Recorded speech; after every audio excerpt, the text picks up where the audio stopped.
আসসালামু আলাইকুম দর্শক, এই যে আজকে নতুন আরেকটা আমদানি হয়েছে। নগদ প্রতারক টাকা পাঠাইছে 22,500। আমার কাস্টমার হচ্ছে উনি, খুবই নিতান্ত ভদ্রলোক। আমাদের এখানে মাটিটাতে জব করে উনি। আজকে ভদ্রলোককে পাইছে বিকাশের দরবেশ।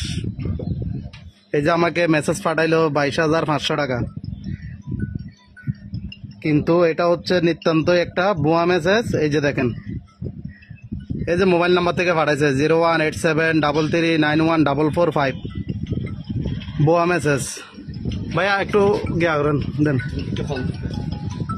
এই যে বিকাশ প্রতারক কল দিল। হ্যাঁ, আসসালামু আলাইকুম।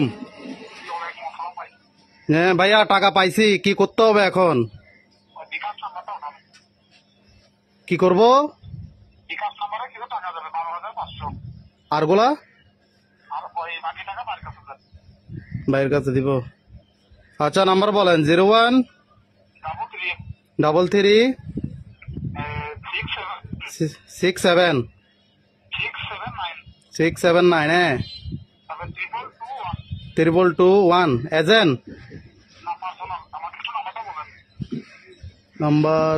আচ্ছা, আবার বলেন তো। 01 লাইনে থাকেন না।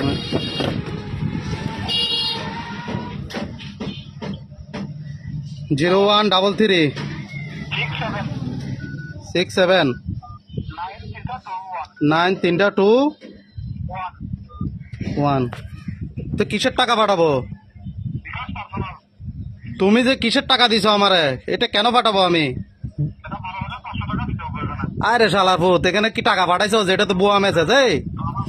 এই শালার ফুত, হে শালার ফুত, হে শালার ফুত, ভিক্ষা করতে পারস না? এই শালার ফুত, এই শালার ফুত, ভিক্ষা করতে পারস না? এই ফকির নির্বলা, এই ফকির নির্বলা, এই ফকির নির্বলা, ভিক্ষা করতে পারস না?